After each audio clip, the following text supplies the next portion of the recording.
এসো স্মৃতির প্রাঙ্গণে মিলি প্রীতির বন্ধনে, এই স্লোগানকে সামনে নিয়ে বগুড়ায় বেলাইল সরকারি প্রাথমিক বিদ্যালয়ে উদযাপিত হলো ঈদ পুনর্মিলনী। সোমবার বিদ্যালয়ের প্রাক্তন এবং বর্তমান শিক্ষার্থীদের নিয়ে এই ঈদ পুনর্মিলনী অনুষ্ঠান হয়।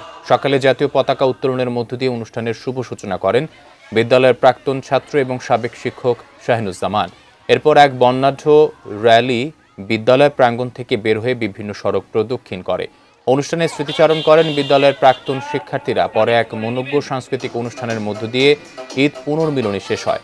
অনুষ্ঠানটি পরিচালনা করেন মাহবুব রহমান।